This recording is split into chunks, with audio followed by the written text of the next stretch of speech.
Welcome back in, ladies and gentlemen, to another edition of the USFL podcast. Zach Heilman in here as always, this time on the hosting chair, alongside my good buddy, pal, the man in the shirt himself, the ref, joining me as always on the opposite side as we are jumping into the 30th episode of the USFL podcast, the big 3-0. As we stay. And it's funny, it's not the first time I've said the big 3-0 this week, as the USFL also crossed the big 3-0 in its own category. Before we jump into any of this, though, how you doing, my friend? How are things with you? Oh, I'm good. I no curtains, beaten, broken down, battered, but I'm here for episode 30. I mean, we had to record for episode 30, especially, like you mentioned, the USFL crossed that 30 marker themselves with signees going to the NFL. I mean, we talked about last week. I specifically said if we hit 25, I'd be a happy boy. Now we're at 30. We're past 30. We'll say that. And I mean, there's going to be more coming down the pipeline, it seems. I mean, at the time of recording, we have a potential Kyle Sloter watch going down in Canton, funny enough, at that Hall of Fame game between the Raiders and the Jaguars. We actually have a couple former USFL guys in there. So if it pops up while we're recording, we'll keep you posted. As of now, at least as of the recording, it hasn't happened. But we're keeping our eyes peeled, folks. I wouldn't be too surprised if it happens. He'll get his time.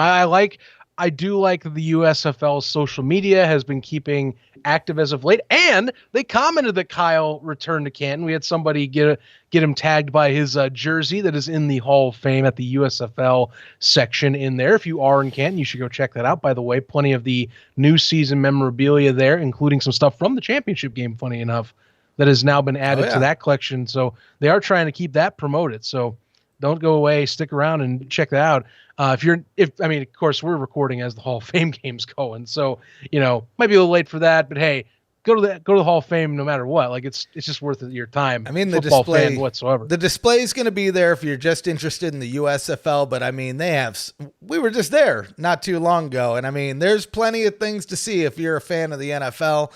I mean, even just real quick, because I don't know if we talked about this. The one thing that kind of blew my mind about the Pro Football Hall of Fame is the extra exhibits didn't cost any extra money. I mean, how many times do you go to a museum and you're like, oh, look at that cool dinosaur thing. Boom, another $25, $30, something like that. When our group was talking about going to see the hologram show, I was like, oh my God, how much are they going to milk us for? Nothing. And I mean, it was pretty neat. And there was a couple of them there. And so kudos to them.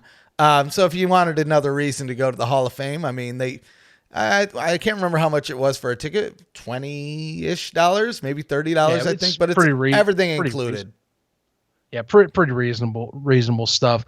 And really, go check it out if you can. Hopefully, who knows, maybe they'll be back next year if we can see. I mean, there was some chatter, so you can maybe reserve a date later on next summer for season 2. Well, who knows? Anyway, we got a show to get into, ladies and gentlemen, and a few of course, our housekeeping items, as always, to get out of the way. If you haven't checked out our social, which we're going to bring up a question from our social that we posed a little bit ago, dealing with the signings, of course. It got a lot of traction. A lot of people replied, so we're going to talk. If you want to check out our social channels, go to @USFL Podcast on Facebook, Instagram, and of course, on our Twitter page for any and all things USFL or the show itself. Also be able to subscribe here to our YouTube channel. If you're just tuning into us now at our 30th episode, hey, look, we say it all the time. Click the subscribe button and then click that bell. It builds morale. You feel good about it. You just tuned in. You feel part of the conversation with us as well. And you get a chance to be entered into our 5K jersey giveaway. Once we hit 5,000 subscribers, one lucky USFL podcast subscriber themselves is going to be walking away with that personalized, custom USFL jersey from the USFL shop that you can take home with you once we hit that 5K mark. We're still climbing our way up there, folks, and we're going to keep on making sure that you can have that chance to walk away with something special and show off your USFL fandom, of course, for one of your 8 teams while you're at it. Get ready for season 2 with the sweet new threads. You know what I mean? Exactly. Get signed up. Exactly. And, the league, that's one thing that they've been doing a little bit more lately. There were signing posts, And I think people want to see what's the social going to look like. It's only a little bit over a month since and that's weird to say, since championship concluded. Right. Still strange to say that for both of us. But it's been a little over a month. Signing posts. They've started posting regular updates, not only on signings, but also there's been some memes now. They got things interacting with folks in the league, like Kyle's posts, of course, tonight as we're recording. So things are starting to churn up, and we'll be seeing more and more, hopefully, later in the summer into early fall, I imagine, with the league giving us a little more updates on those goodies that we're all wanting to watch out for. But like we've been saying, they've been doing a lot of signings. We're past 30 now. We're up to pushing 35 as of this list. We have 34 right now that we can confirm, and the league has been hinting, and as well as personnel people too, there's more coming. Yep. So they have clearly the league has gotten interest from NFL player personnel departments and coaching staffs. Something I will say with this, and it's a nugget, is one thing with the training camp signings is eventually some of them you do have to fill in spots. So being ready and available, having your chance, if someone goes down, next man up, that's how you can also get in on these rosters too. And that's a few of these signings have been that as well, where a need's been all of a sudden showing up. Teams take that need, fill it in with a guy that's already been playing and that's essentially ready to go after an active season program that is the United States football. I mean, this last week I said it was a win for the USFL. This week, the numbers, they just keep coming, right? Every week I kind of expect the well to dry up a little bit. But we're keeping consistent double-digit numbers when it comes to these guys moving on to the NFL. And then, we'll get to this a little bit later. We're seeing more free agent signings going into the league as well. Yeah. They are moving. Robert Morris continues to post his journeys going around to different training camps. The league is making things happen in the background. And it is nice to see some extra movement out of the social media team, some extra memes, things just outside of the normal. Hey, here are the guys that got signed. That's basically what's keeping the newsroom running right now is these different signings, because other than that, there's really not a lot of news to talk about. So seeing it come from the social media team's fun. And going into season 2, right, as we really ramp up, and I would expect that probably starts happening similar to like last year, November, December, but then really start pumping into things January, February, March, leading into that season 2. I think we're going to see the social media teams kick off even more. Not based off anything we heard, but I would be surprised if we didn't see them expand those teams, right? So if you're looking for more content, I think those are the types of things that we're going to see, right? Are we going to get people for all 8 teams? Probably not. I'm not going to say yes or no or anywhere in between. But I think we're going to get more staff, and I think we're going to just see all around the league just all around grow, right? And it's these types of things that are going to help that because, as a player, right, especially now, you have 2 choices, 3 if you count the CFL, 4 if you count fan-controlled football, right? Yeah. You have choices where, okay, where do I want to take my talents? Where am I going to have a chance to showcase my abilities in a way to where it's recognized by the NFL and not maybe an official pipeline, but I'll have somewhat of a pipeline going in. And in essentially a month, Zach, less than a month if you count when the first signing was named, we have over 34 players signed. That's average over 1 a day that we've had since the first signing, right? As a guy looking into it next year, this is pretty damn promising. And now also to joke a little bit, I want to veer back to something Bruno Reagan said way in the preseason on his show. He joked that, the USFL was kind of, there was a benefit there because there wasn't as much travel. Right now, we don't know what the hub situation is going to look like next year. We've heard rumors that maybe 2, maybe 4, anywhere in between, maybe all 8. Who knows, right? I'm not even going to speculate on that now. But either way, we're going to see some expansion, but still less travel. Some people will talk about the XFL, but realistically, if all your guys are in a hub in Texas, they still got to travel, right? They still got to get there and get back, right? They don't just play all of the games, right? So maybe not the greatest example, but I think this is definitely helpful. And there's some names on this list, especially as a Lions fan, that I'm especially excited about. You want to run through some of the guys that we have here? Yeah. I would say we were going to do it anyway. Yeah. Let's get this thing started. I'm going to go in kind of we'll do this kind of just like as we go down the list, and then touch on the highlights of folks that we were nice to see, or ones I think that did a lot of buzz. Mm-hmm. The first one right off the bat, that after our list had kind of caught up last week, Bug Howard made a lot of noise. Mm-hmm. Obviously the star tight end for the Philadelphia Stars himself. He went to Tampa Bay. He's going to be doing a little bit of some training camp preseason games with the Tom Brady himself out there. A bit of competition he'll have, by the way. Kyle Rudolph's out there. Obviously they have a few others. Cameron Brate. I know Gronkowski is on the Fed. He's been on the feds, but I mean, you never know. Well, speaking of Kyle Rudolph, have you been paying attention to the Discord chat, Zach? I'm trying. I try my best at times. It is hectic in the PFN Discord these days. So apparently, Ducky thinks young me has a strong resemblance to Kyle Rudolph. Oh, you're thinking Mason Rudolph. Oh yeah, you're right. I'm leaving it in anyway. What is it? I knew the name, so I knew I was wrong, but I was like, you know what? I'm going to roll with it anyway. I'm going to check. I actually want to see. Do you look anything like Kyle Rudolph? But let's see. Look at your face side by side.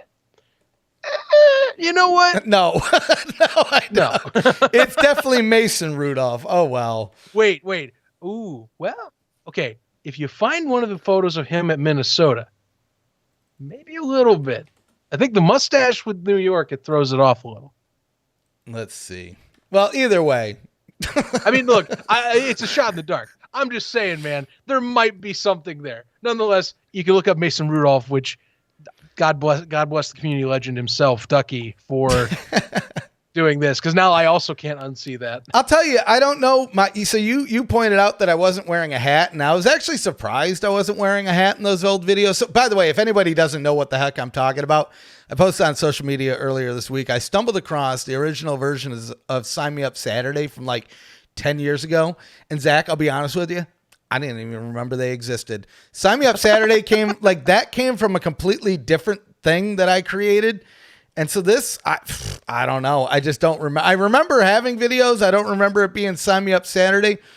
But the hair thing, I always wear a hat, and I wasn't wearing a hat. And then I was looking at those videos. I said, man, I had some really nice hair at the time. So I'm assuming that's why I didn't wear the hat. I don't even remember having dude, I'm telling you, it's like a Bieber cut.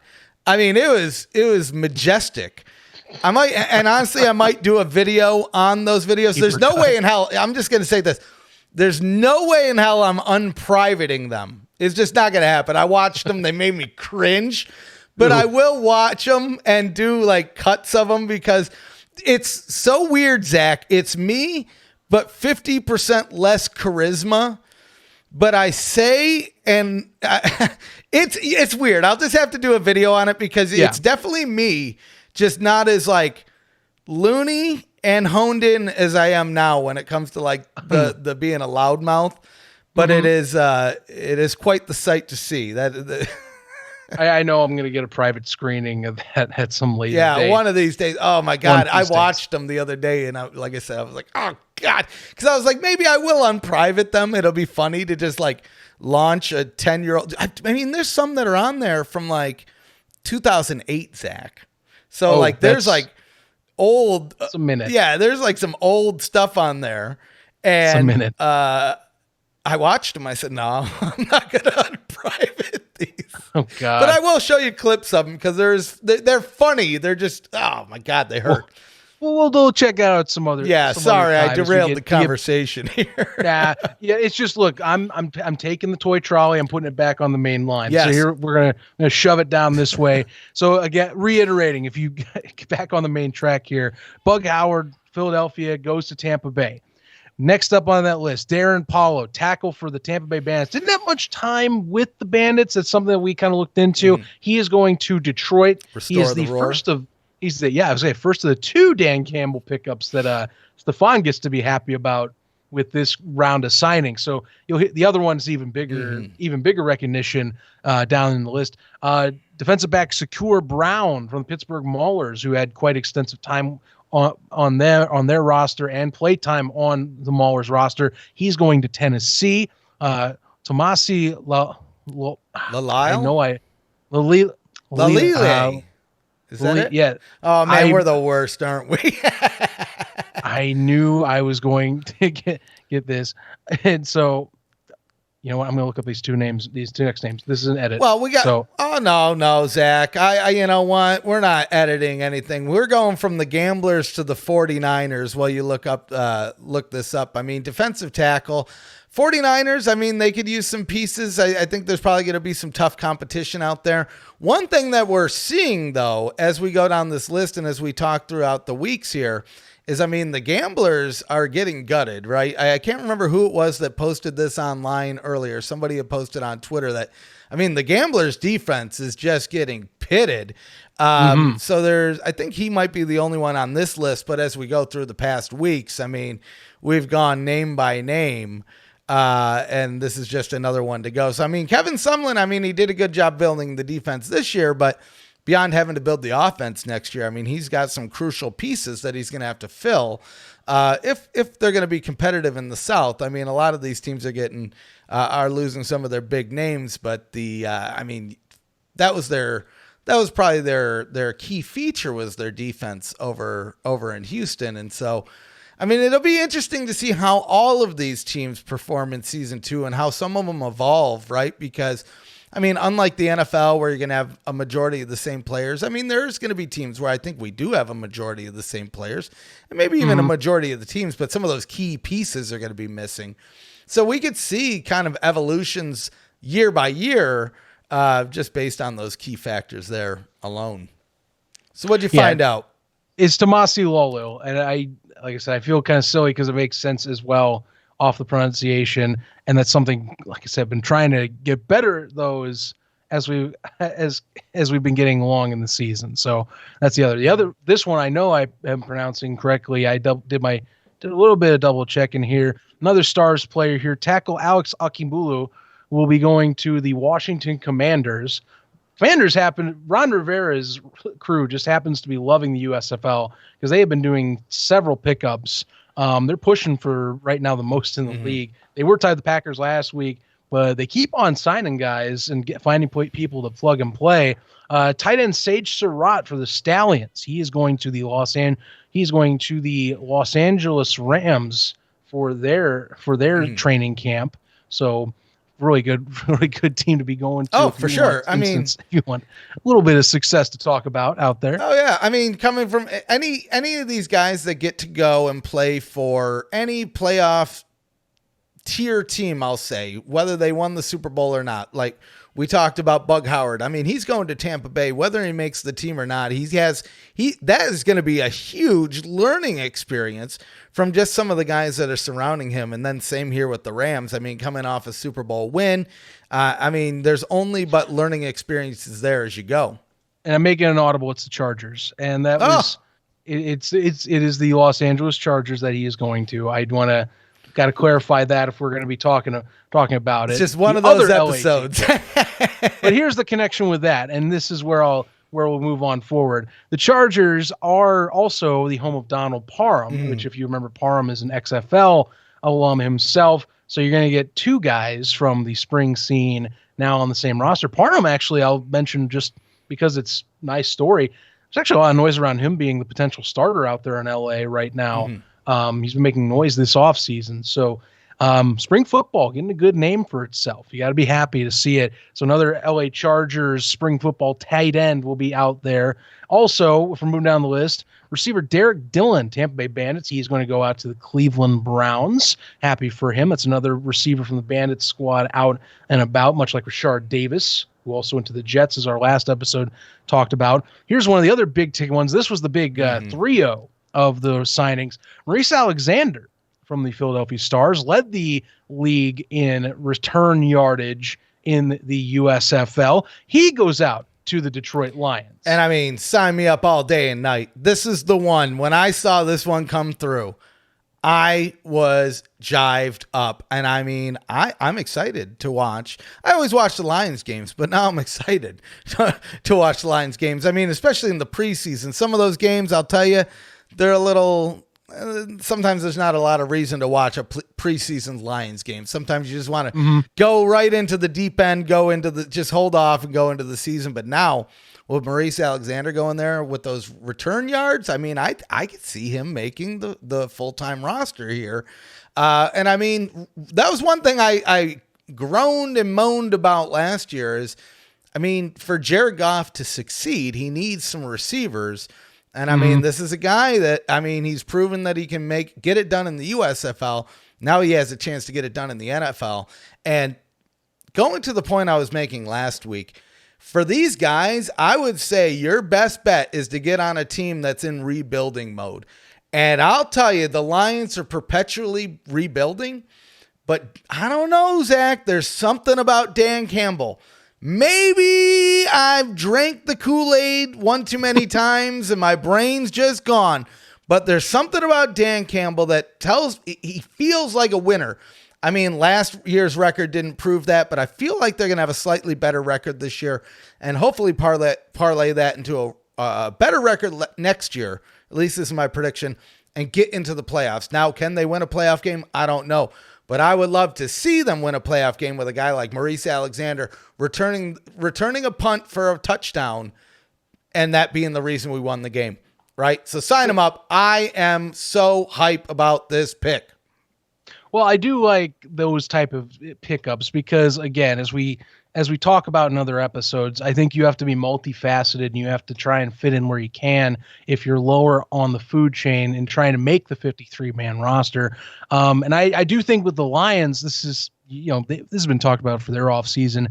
What can you give, Jared Goff as a weapon, and I do think if you look at who's lined up here in their receiving corps, now credit, Alexander's joining a little later than some of these guys in the programs, but I do wonder if some of these coaches are looking at guys like Alexander and going, okay, they've been up to speed. They still are in that I'm ready to game type of mode. Sure, maybe some of them might be a little bit battered, but some of these guys, are making impressions right out of the bat. And, think about it, they played 10 plus games already.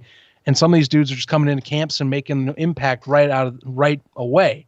Even as we talk about it, for example, on this list, I'll mention in a second, one of them, Darius Shepherd, who I'll say where he got signed to today as we're discussing it. He made, waves at a training camp for some of the highlights he made, and he was signed just that day, as of, yesterday. So, pretty impressive stuff.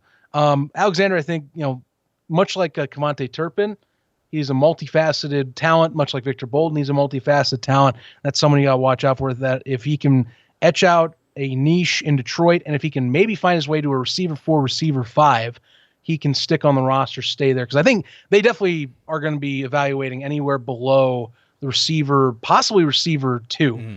I mean, I know, for example, if I'm looking at the Lions here, I know Quintez Cephas made a little bit of an impact last year with them. Just watching, being a Bears fan and when playing them. But I mean, they picked up DJ Chark, Amon-Ra St. Brown. What do I got to say? I know Josh Reynolds has had his moments, but there's ways you can etch your way in. You just got to make an impact in camp right away. And with the limited preseason space you can if you run into the risk of cuts. Right. So, right. He's got to make it, he's got to get going fast, but there is a chance here with how the lines are structured. So he was the 30th pickup, which the USFL celebrated that. There's the big 3-0, and they're still keeping it on. The I would say the machine has not stopped for guys that have gotten looks. And it's been quality folks that are still getting looks too. I mean, after Alexander, Devontae Bosby lands back on an NFL roster, which, he's no stranger to the NFL. But his journey getting back has been through spring football over the last several years. He is going on to be in training camp with the Washington Commanders. So, again, Ron Rivera looking at, these spring league guys, I would say to take a quote from Ducky, the guys that have dog in them. Yep. Bosby's one of those characters and, earning his due. So he's going to get his chance. Again, cornerback's a very competitive position, but he gets his chance to at least etch out a possibility of sticking to a roster or finding his niche if he can elsewhere on this said squad. If we're moving down the list here, Terrell Bonds, Pittsburgh Maulers. Maulers getting a lot of guys signed. I know. That was what I was thinking about bringing that up too. I mean, if you looked at the record, I think a lot of people had expected that the Mullers would kind of get passed by when it comes to looks, but I mean, there were still some solid players on that team. There was a couple games that were close. There was a couple games that, I mean, let's be honest, were not close at all. But I think everybody, and this is mean to say, but I think a lot of people are just kind of get it that the problem in Pittsburgh wasn't really the players. It was more the coaches. There's some missing pieces there that stem from the offseason, but we're not going to get into that here. But it's nice to see these guys still get that chance, even though the team underperformed, right? It's really about that footage, right? Getting that footage, getting that time on the field. At the end of the day, you know what? If you can prove that you can get it done, someone's going to get their look and bring you along, right? Mm-hmm. Yeah, and Bonds is going to be joining Shakur Brown with the Tennessee Titans as well. So 2 Mike Vrabel signings going out there to Nashville. And the final 2 that we've seen so far leading up to this episode, Darius Shepherd, who I was implying, caught a 60-yard touchdown in training camp. Next day, he got signed the day before this. And today, as we're recording, it comes across the Twitter wire on Broncos Twitter that Josh Johnson, again, another dude that's made his own impact in spring football, you know, every man in the NFL as well, or at least every team, it seems, because he goes to a lot of places, drops a 60-yard bomb, impresses press. A bunch of folks from the Broncos press are coming up and talking to him after practice and seeing if he's good, talking about the USFL and all that. Had nothing but praise for the league. It was a good moment. You know, another player who also had quite a year for the Generals, you know, was one of the, you know, honestly, he ended up being arguably one of, if not their top targets come the end of the year for Luis Perez, besides Cavante Turpin. You know, I think it kind of, unless it was Turpin who eventually caught on as the main number 1 de facto receiver, it kind of flip-flopped all over the place as to who was that number 2. Shepherd, you could argue, was that number 2 in New Jersey, and he's making his presence known. You know what else I want to say? This is a random skew. Notice all the USFL guys are getting, their receivers are getting like 30 numbers. Like Bolden, he's number 38. Shepherd, he's number 38. Where are these 30s coming from? Yeah, I don't know. That's strange. The NFL started flexing numbers, but why are the USFL guys getting all these 30 numbers all of a sudden?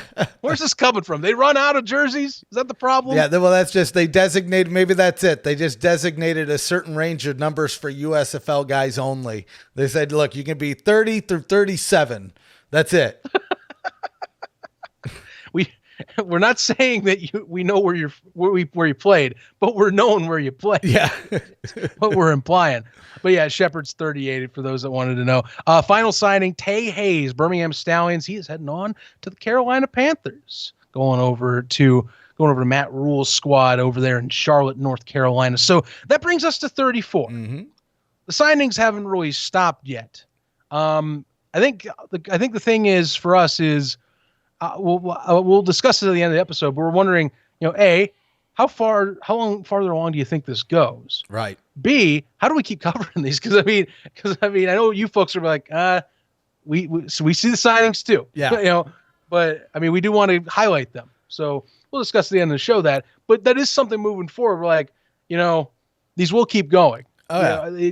I think it's surpassed expectations how many USFL guys we're gonna get on. I saw several people that had their own predictions. I think a few of them were saying best case scenario would be like mid-20s. Mm-hmm. It is well past that at this point. It is pushing now mid-30s. Yeah, and I mean, if arguably hitting 40 before we really get into cutdowns is of what I would have to guess. That's what I was thinking, right? It feels like we could probably hit 40. I mean, that's just six more from where we're at. The preseason kind of officially starts next week. Right now, we have the Hall of Fame game going today. I mean, if we could get to 50, that would be amazing. That might be a stretch, but here, I mean, it's not unrealistic to think that some guys, I mean, there's still going to be signings as the season goes. I feel maybe some of them go right to the practice squad. Maybe some come right to the main roster, but I have a feeling that we're still going to see some of these signings going. Maybe, I mean, not to this extent by any means, so don't get it twisted. But I think we're going to see them. And I mean, we do have, if you go to usflnewsroom.com under the more section, we have the USFL to NFL tracker. We've also added a free agent tracker. So you can keep track of all the guys that have been signed over into signed to the USFL, new guys coming in. which we have a few this week coming in here. Well, yeah. Well, we had one that I think that was in for the Gamblers. Mm-hmm. For those that remember, we had two teams drop updates this week. The Gamblers were the only one to give a new update here, but it's someone that's familiar, which I think maybe this is where the conversation goes. Signs of, okay, who's going to be getting updates for returning players, or at least ones that you can maybe say you're getting confirmation coming back. The only one that came out this week, the Gamblers announced that they have signed Manny Bunch back to the roster. So he was originally our understanding, he was originally let go for injury issues, if we remember correctly, from later in the year. If you want to know why Manny sounds familiar, just go watch the Gamblers loss to the Pittsburgh Mullers. He is the one who destroys Trey Walker, and that play's reviewed. He doesn't get penalized for it. It was a clean hit, but it made like a highlight of the week is what it was. Hell of a catch. Heck of a damn hit. I thought Trey was going to be knocked out after that, but wow. Yeah. That's where, but Manny was a consistent competitor in the secondary. He was one of the safeties for the Gamblers. Unfortunately, he had to be let go for roster capacity reasons. He's brought back now. So good to see him back. And I really kind of started to ask, I think that this made me ask myself, and I think others too, if this is a signing or sign of things to come, who else are we going to start seeing? Yeah. Like, what are the updates going to look like? Because I know that I think USFL teams, much like the other like the XFL, when we bring it up, other alternative leagues are waiting for these NFL camps. Who gets cut down? We already know that Robert Morris of the Gamblers is going to training camps. So that you would assume other player personnel department managers or scouts are at teams too. Maybe they aren't as vocal. Yeah. But you would assume that Jim Pop's squad is going out and about looking at talent at this moment that they can probably give contracts to, because the language is right now, you can sign people, get that 75-man roster up and about, and start looking to go towards what is then the draft, and then you can do cut downs later in the training camp, but they want to start filling rosters again. So, Manny, I think, and like other ones like we've seen last week as well, when do we start seeing more of the floodgates? I'm wondering if it's the end of August we start seeing a lot more start to pop up a little bit faster this time around. Right. Yeah, that's the whole fun of this going into a season 2, right? We're so used to, when are we getting the names? When are we getting the logos? When are we getting in the team cities? When's the draft going to happen? We have some, we don't really know much about the draft other than details are still being worked out. I would assume it's probably going to be around the same time frame as last year, but who knows, right? But what does the draft look like? Because, this time around, you're not filling a whole roster. I think a lot of those details stem on, what do the rosters look like before you even have to do a draft, right? Because if everybody only needs 10 players, then, we don't need a pool of 600-700 players. We need a pool of maybe a couple hundred, just so you have a couple to think about. But yeah, this is going to be interesting. And yeah, I'm so curious to see, who are those other names that we start seeing get touted around, right? Maybe some of those players, do we hear announcements about second year opt-ins, right? We haven't yet, like, officially. We've heard maybe some players bring it up online. But realistically, that's something that would be exciting as well. Just imagine, okay, Reggie Corbin signed second-year option. Michigan Panthers fans, get ready. Or, anybody that you want to mention throughout the list that hasn't been signed. Or guys that, maybe they make it a couple weeks in the NFL, but they don't make the final roster cut. Some of these teams would be silly not to pick up these guys, right? Like Maurice Alexander. Trust me, he's got a spot in the USFL if he wants it. Bug Howard, he's got a spot. Most of, if not everybody on this list would have a spot if they were given if the USFL was given the opportunity to bring them back. So they're in a pretty good position, and realistically, let's be honest here, the more of the guys that they can keep on these teams, the easier it's going to be to go into that season, right? You're not necessarily going to be in that week 3 position where you're waiting for teams to gel. You already have, the Stars and the Generals and the Stallions and even the Breakers to a certain extent just have that. They know their players, they know their teams, they know how to get out of binds together.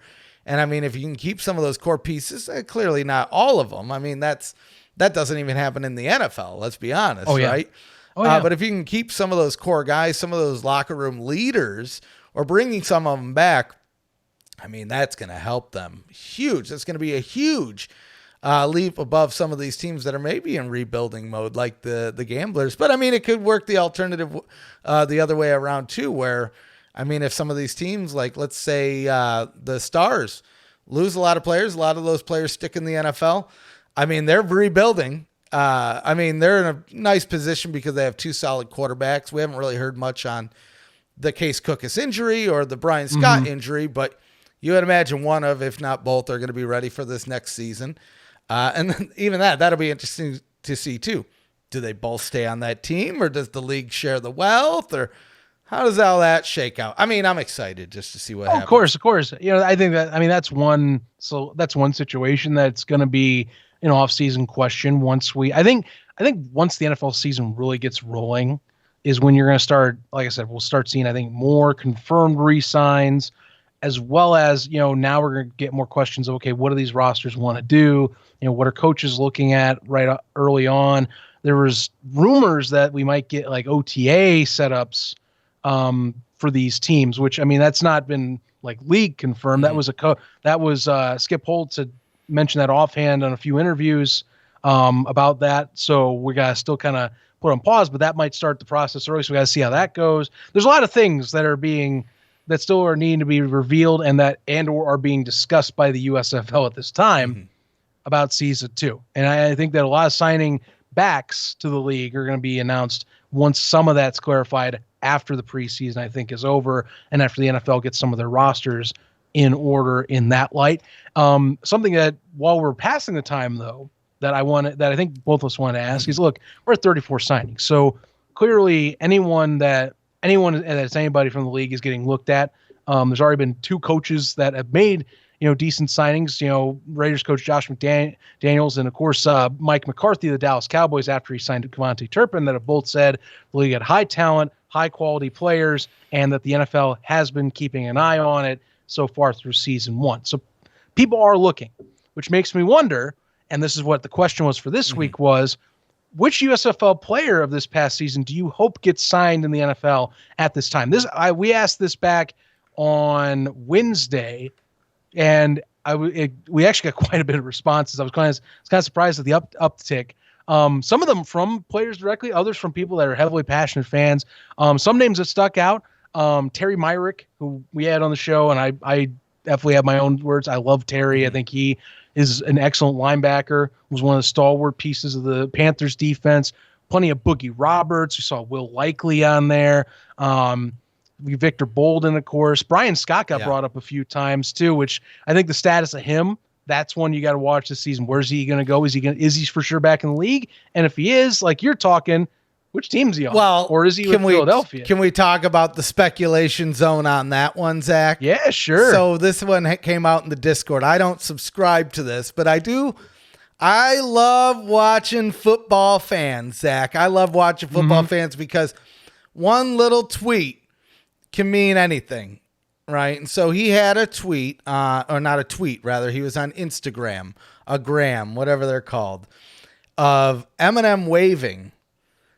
And that turned into him saying that he's leaving to go to the Breakers because of the wave. And I said, man, if that's, I mean, sweet, sign it up, right? Don't get me wrong. But boy, I don't want to say it was from our dude from the USFL network, though. So Planet Low, I mean, sign him up. There was a couple guys talking about it as well. I said, but if that happens, I mean, those guys in our Discord are like Nostradamus. I'll tell you what, because I would have saw that and been like, I wouldn't even had a second thought. I would have been like, oh, it must be Eminem Day or something. I don't know. I don't even know what I would have thought. You know, it would work though. I mean, Brian has ran RPO setups with Philadelphia when he was playing earlier in the year, and Larry Fedora loves his RPO, his college scheme. So Obviously the status of Kyle Sloter, that is up in the air. If he sticks to the roster, clearly he's not going to be back next year. Right. If he doesn't, then, that status is up in the air based on some things in the background from contract discussion that has been talked about one way or another. So, that's a big question mark. But hey, look, there's still plenty of other QBs in the USFL that haven't signed elsewhere and that could come back next year. For the Generals, for crying out loud, they're talking about a team that got lucky and that had 2 starting quarterbacks. Oh, yeah. DeAndre Johnson, unless he's signed on right now, and as long as he wants to come back, that should be a threat next year for them. I can keep going on all day, but those possibilities flipping around who's the field general and all that.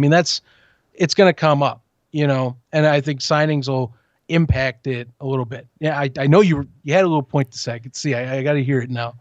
Well, I think I made this point before. I was going to elaborate on your players coming back and the field generals, but I think Josh Love is one of those guys that I think he's going to be back, and I'm excited to see how he plays on a different team other than the Maulers, because I'm telling you, the dude was looking pretty solid for the Panthers. He jammed his finger, and that kind of brought some issues, but before that, he was doing solid. Paxton Lynch was doing solid. I don't want to jinx it, Zach, because we all thought this going into season 1. But I'm telling you, they're probably one of the scariest teams going into season 2, because they got, they still have some solid they still have solid quarterbacks there. They still have a good amount of their team there. Yep. And they have the first pick in every round of the draft next year. Not like a snake style. First pick every round. Can it get any more weighted than that? And now I'll tell you, that just feels to me. It just feels to me. And again, this is speculation, so I'm not based on anything we heard. But it feels like they'd be silly not to have one of those hubs in the Detroit area. They got one of the biggest name coaches. Their team is stacked. Their record doesn't show that at all. But, with just a few tweaks, because it's similar to the Gamblers, a lot of these games weren't blowouts. Maybe a tale of 2 halves in a couple instances, sure. But that's really all I had to say. I'm excited to see some of those, like you said, those guys coming back and see what kind of differences it is from the beginning of the season with somebody new kind of running the field there. So anyway, sorry. Oh, yeah. There's one last one I want to highlight before we wrap up the show, and it's because this guy's been in every league, and I saw he quote tweeted our Twitter account, and I want to give him praise. Brandon Barnes, if you followed the AAF, the USFL, the XFL, he has been making plays in all 3. I know he talked about his case here. I'll quote his tweet from that he quoted of our question, saying, "Me." Plenty of exclamation points. I was the first tight end drafted. My stats ain't all that. Now credit, I'm going to asterisk that he does put this out there. He's not putting himself down. He's explaining. So I'll continue. Yeah. Still quote, started every game, played numerous special teams, blocked well, caught the ball well. It's at least 2 games I ran less than 4 routes, which in the XFL, he definitely was a little more involved with the Wildcats. So you and I are both surprised throughout the year at some of the limited plays he had in the passing game. TD's got 50 plus targets. This is his quote still. I had no more than 16 the whole season. Right. And look, and Brandon, if you're watching this show or if you hear our show, I'm with you, man. We both are. We feel you definitely should get your shot. At this point, you've had plenty of examples. I think we'd love to see you. And I'm glad you quote tweeted us and got us to check. Yeah, we follow both of us. I think follow your account on there, and when you got chances to make plays for the Gamblers, you did some solid stuff, man. So, hoping the best here. And if you're back next year, I'm hoping they get you a little more involved, because obviously you're a big-bodied, strong-handed TE that is good in the pass game. So we'll see how it goes. But I thought that was pretty cool. You got players reaching out on this. Tons of, I think, mega fans of their teams as well. I got a lot of Boogie Roberts comments, which I agree on that a lot. I saw like Anthony Ratliff-Williams, DeMarcus Martin, Darius Victor. Like I said, Jonathan Adams, who I am shocked has not gotten on a roster. Same for Johnny Dixon. Both of those Breakers receivers, how have they not been picked up? I asked this question. Where are the signings of the Breakers receivers? Where are these receiver signings, my friend? That Coach Fedora maybe tipped his hat and charmed his players into staying. That might just be it. He may have took them on the town, got them their own fedoras. They went out my breaker style, you know. I just made myself laugh from a joke. My options. Yeah. my contract. Oh, good times. But I mean, I wouldn't doubt if there's a little bit of that going on. I mean, these coaches probably want some of these guys to stay, and who knows? Who knows what kind of meals they're getting bought, what kind of steak dinners they're getting on the side. I mean, it ain't illegal in the pros, right? Yeah, well, hey, go out and get some dinner, talk a little bit about where you want to go, you know? Yeah. It's all good. It's all good and fair. You know, just don't be like the Miami Dolphins talking to Tom Brady on the side and losing a first round pick. I'm just saying, don't go that far, you know, but hey, what can you do? What can you do? Right. Well, I'd say that's about going to do it for us on this show. Now, I did hint at, you know, what's going to go on here with us. So we'll be honest. It has been a sprint for us ever since late December. And I know you guys, I know you guys probably don't want, you're like, well, we love your episodes, and you're right. I'm glad you do. We appreciate you. However, we want to do some things in looking in how do we improve and get better year 2. So we want to take at least a little time from the audio version away. Now, when it comes to player updates, when it comes to stuff like that, if big emergency news breaks in the coming few weeks, you know, any of those we're going to do. The player updates, we're going to do those on YouTube. Mm-hmm. You can subscribe and follow us on YouTube for those. But I would say if you're looking for the audio version, we might be gone a few weeks because we want a few things. We want to look at what can we do to adjust our show, get your feedback. I know we've talked on offhand about our website, our drop page. You know, there's things that when you do a show, and I mean, if you guys know the ref here, he does a ton of stuff with all the newsroom sites, and you know, we just need a little breather to, you know, if we want to get and give you the best option possible for this, and if you want the best listening experience, we're going to give you a few weeks and we'll come back even stronger than before. Yeah, and it ain't going to be long. And it ain't going to be long. We're probably, I mean, at most we'll take the rest of August off, maybe just the next 2 weeks. But I mean, nothing too crazy unless, of course, there's major news. If there's major news, you bet your top dollar we're getting on here Friday morning, 9 a.m., regular time, regular places, all that good stuff, and doing a show. But realistically, I mean, right now, we're just going through the list of guys signed. What I think, like Zach, let's focus on what are some new segments maybe we can bring into the show, retool some of the pieces that we're working on, and really kind of hit the ground running going into that season 2 because, I mean, let's be honest, we're still in season 1 of the USFL podcast, and I don't know when the switch-off date is, probably January. We're going into season 2 of the podcast, right? So we have seasons to accompany here as well. And what I imagine is we could take the collective kind of updates, come back. And, you know, maybe what we could do for one of these, and we'll have to talk offline about this and kind of do some coordination. But I know that the network guys have reached out to me about doing some type of roundtable show. I know the USFL show guys wanted to do some roundtable. Mm-hmm. So maybe that's something we'll return with as far as like thanks for bearing with us, leaving for a couple weeks, but now we got a cool show with a whole bunch of people. I don't know. Don't quote me on that. This is how I get myself in trouble, Zach. We're just preparing you because we want to, like I said, this is the off season for the league, and we want to make sure we're getting shows, but we also we realize that we do want to get things and keep getting better as we go. Sometimes it takes a few moments to step back and retool to come on back as well. So stick with us. We're going to have content.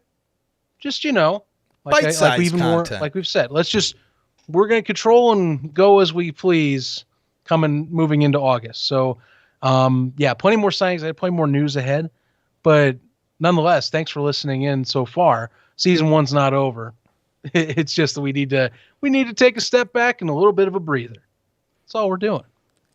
I'm looking forward to it, though. I'll tell you. That doesn't mean, I was going to say, but that doesn't mean, by the way, that our social's stopping. So if you want to follow us on our social, which we do, trust me, any of the updates the USFL does, we're right on it. We retweet it, we comment on it, we comment with, any updates or, stuff that are with fans of ours. Follow us along at USFL Podcast, Facebook, Instagram, and especially our Twitter account. We are extremely active on Twitter. Go give us a follow over there. You ain't going to regret it. Subscribe to this YouTube channel. We're still going to keep giving you video content at the moment, one way or another, on signing updates. And click the bell for those and any episodes. It builds morale for you and for us, too. Oh, yeah. We love seeing it. Beyond that, guys, you also get that chance to submit for the jersey. Beyond that as well, thanks for tuning in so far through season 1. Hope you have been enjoying it. Drop a review, by the way, on iTunes. Here's the deal. We talked about tuning our show. Those help us fine tune. Mm-hmm. So, giving a review, leaving us a star rating. If it's 5 stars, we'd love to see it because it means we're doing a great job. But seriously, we take feedback seriously. We want to make the best show possible for you guys that want to listen and keep up with the United States Football League. Until the next episode, which we will let you know when that next one does come out as well. I'm Zach Common. This is the Ref signing off. Stay tuned, folks. Off season is going to get a little more hectic as we go, and we'll keep you guys up to date one way or another. Until next episode, thanks for tuning in.